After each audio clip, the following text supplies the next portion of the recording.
إذا كنت حاب تتعلم الشعر الشعبي لازم تتعلم أساسياته، لأن الشعر الشعبي علم حاله حال أي علم، إلى أساسيات وإلى مصطلحات. فاليوم إحنا راح نشرح مصطلحات أساسية يجب على كل متعلم أن يتعلمها ويعرف ما معنى هذه المصطلحات. هذا الفيديو يختص أكثر شيء بالمبتدئين قبل الشعراء، وإذا أنت كنت شاعر ومتمكن وتعرف أعبر هذا الفيديو وخلي غيرك يستفاد. وابقوا وياي أنا مرتضى الحريشاوي أنطي دروس بالشعر الشعبي، تابعونا. أول مصطلح عندنا اليوم وهو التورية. شنو معنى التورية؟ التورية هي استخدام كلمة أو عبارة لها أكثر من معنى، يستخدم المعنى الظاهر بينما يقصد المعنى الباطن. شلون يعني؟ يعني أنت تجي تستخدم عبارة، هاي العبارة بها معنى على أرض الواقع بس أنت تقصد المعنى الباطن. مثل إيش؟ ناخذ مثال حتى تتضح الصورة أكثر. عندنا هذا البيت للشاعر الراحل سمير صبيح، شو يقول؟ احرقني قلت له حطب بيت فوان احتمل، كيف حرقني ودفى وطفاني بعد الحرق، قلت له ضميرك صحى، لا قال اريدك فحم، مرتين راد احترق. هسه هذا البيت يحتوي على تورية. شلون؟ كلمة احرقني قلت له حطب تعني انه انت اذا تريد تدفى من البرد تحرق حطب وتدفى به. هسه هذا المعنى الظاهري، بس هو المعنى الباطني شنو المعنى الثاني للشاعر؟ احرقني يعني شلون كأنما احنا نقول له فوخ قلبك بيه، طلع حركتك بيه كلها. تمام؟ فهنا الشاعر استخدم هاي التورية. احرقني قلت له حطب، اللي يجي يسمع يقول حرق هذا اعتيادي وحطب، بس هو شنو يقصد؟ يقصد غير شيء. بيت فوان احتمل، كيف حرقني ودفى وطفاني بعد الحرق، يعني كأنما طلع حرقة قلبه بيه زين وطفاني بعد الحرق. هنا طفاني اللي يجي المعنى الظاهر يظن بأنه نار وطفاها بعد ما حرقها ودفى، يعني هذا المعنى الاعتيادي. بس هو المعنى الباطن لا، شنو؟ طفاني بعد الحرق، يعني شلون كأنما طلع حرقة قلبه بيه وهدأ، بس هو هدأ مو لأجل شيء، لأجل يشعل نار ثانية حتى يحرقني بيها. قلت له ضميرك صحى، لا قال اريدك فحم، مرتين راد احترق. هنا كلمة فحم المعنى الظاهري شنو؟ هذا الفحم الاعتيادي، بس المعنى الباطني يعني بأنه هذا الشخص يضمر بداخله بأنه يريد يقب علي مرة ثانية، يريدني أحترق مرة ثانية. فهاي يسمونها التورية. هاي تفيد الشاعر إذا يتعلمها ويعرف شنو معناها ويبحث عن أساسيات هاي الكلمة، بأن تخلي الشاعر ينطي صور رمزية، وأن ينطي صور شعرية، ينطي فد معاني عميقة، يتلاعب بالمفردات مثل ما كان الشاعر الراحل سمير صبيح يسوي نفس الشيء. وإذا ما فهمت شنو معنى التورية تقدر ترجع تبحث عنها وراح تلقى هواي كلام يخص هذا الشيء. احنا نطي هنا بالمختصر. ثاني مصطلح عندنا وهو الرمزية. شنو معنى الرمزية؟ الرمزية هي استخدام الرموز أو العلامات لتمثل أفكار أو مفاهيم معينة تحمل معاني عميقة أو مجردة تتجاوز المعنى الحرفي. نستخدم رموز أو علامات أو أشياء على أرض الواقع حتى نوصل بها غير فكرة. مثل إيش؟ ناخذ مثال حتى تتضح الفكرة أكثر. الأمثلة وهي مثل الورد. الورد المن يرمز للجمال أو العطر. أو الحمامة المن ترمز للسلام. القلب المن يرمز للحب. الجبل يرمز للثبات وعدم الاهتزاز. الحديد يرمز للصلابة. الذباب يرمز للإزعاج.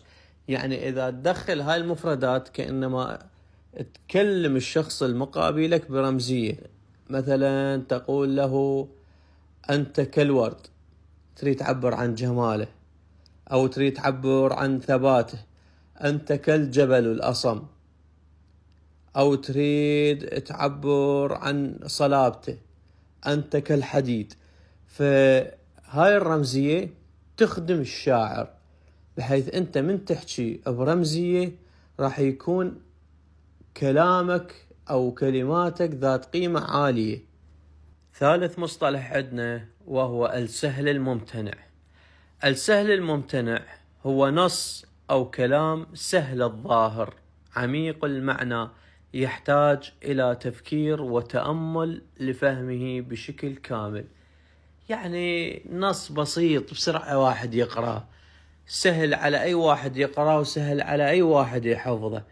بس هذا النص إما برمزية تحتاج تفكير يلا تفككها، أو بصورة شعرية يحتاج تصفن يلا تفهمها، أو بفد انتقاله تخليك تلتفت لهاي الانتقاله. فهو نص ظاهرا سهل كلامه، بس باطنا ممتنع المعنى. مو بسرعة انت تفهم المعنى، إراد تفكر يلا تفتهم المعنى. مثل ايش؟ ناخذ مثال من بيت شعري إلي شخصيا. شقول أنا بهذا البيت؟ أقول أنا من دونك صرت ما عندي روح، حال صورة معلقة وكلها غبار. هسا الكلام سهل، أنا من دونك صرت ما عندي روح، حال صورة معلقة وكلها غبار. هنا المتلقي راح يصفن يفكر يلا يوصل للمعنى، ما يوصل للمعنى مباشرة. مثلا أقول لك شلونك وصل لك المعنى تقول لي زين، لا، يفكر شوية ولو ثواني أو جزء من الثانية يلا يوصل للمعنى وتوصل للصورة. أنا من دونك صرت ما عندي روح، حال صورة معلقة وكلها غبار. هنا راح شنو صورة شنو كلها غبار؟ راح يقول إذن يقصد أنا حال الميت، أنا بس جسد، أنا منتهي، أنا تعبان. زين، الصورة وكلها غبار شنو معناها؟ معناها متروك، ما حد له علاقة بيه رغم أنا هيك. فهذا كلام يحتاج تفسير، أو يحتاج واحد ياخذ له فد ثواني يلا يوصل إلى الكلام. فهو سهل بالنطق بالكلام، بس ممتنع التفسير. يعني ممتنع التفسير شنو؟ التفسير البديهي. يعني الراد واحد شوية ياخذ له ثواني يلا. ولذلك ليش من الشعراء دائما على المنصة من يقرون صور شعرية تلاحظ الجمهور، إذا ملاحظين الجمهور أكو سكتة ولو هيك ثانية أو جزء من الثانية، بعدين كلها تقول الله. ليش؟ لأنه فسرها، وصلت الصورة قال لك الله. هذا اسمه السهل الممتنع. رابع مصطلح عندنا وهي الصورة الشعرية. شنو تعريف الصورة الشعرية؟ وهي تعبير سهل ممتنع يستخدم رمزية أو تعبير مجازي أو تورية، ويكون مميز عن غيره وملفت للانتباه. يعني الصورة الشعرية تحوي 3 أمور. أول شيء سهل ممتنع، يعني سهلة بالنطق لازم، وكلماتها سهلة وواضحة. زين.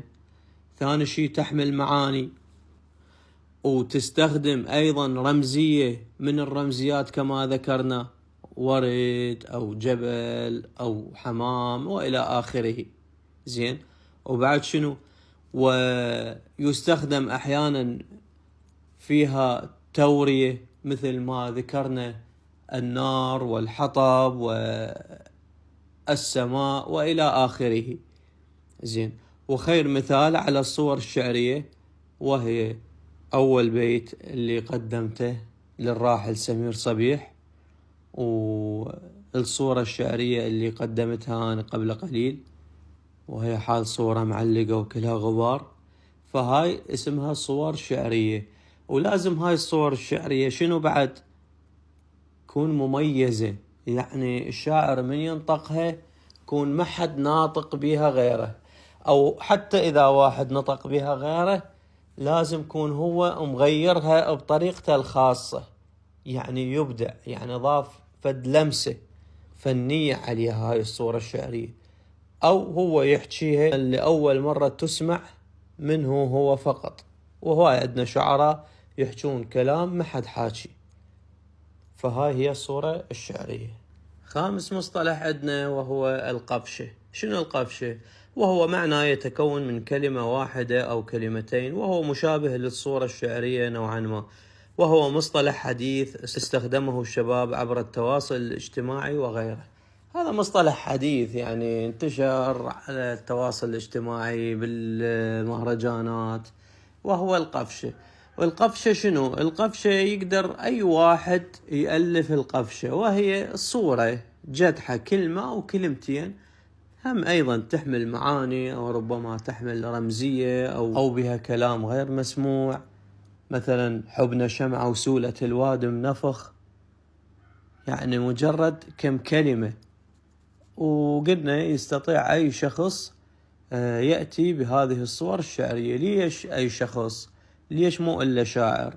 لأن هاي القفشة ما تحتاج أنت تدخل بصدر وعجز وقافية ووزن، لا، مجرد كلام اجى على بالك بطريقة يعني أنت تحسها إيقاعية وموزونة وتنطقها. وهواي عندنا شباب يحجون قفشات وهم لا شعراء ولا يم الشعر. وإلى هنا وصلنا إلى نهاية هذا الجزء الأول من هذه الحلقة، وإذا أردتم أن نكمل باقي الأجزاء أعطونا آراءكم بالتعليقات. يعني هناك هاي الحلقة بيها 25 نقطة أو 25 مصطلح. إذا حبيتوا هذه الحلقة وهذه الفكرة أعطونا رأيكم وخلونا نكمل وياكم بقية الأجزاء من مصطلحات في الشعر الشعبي. ولكي تعمل فائدة للجميع شارك هذا المقطع وانطي إعجاب وتابع هذا الحساب إذا بعدك ما متابع. والسلام عليكم ورحمة الله وبركاته.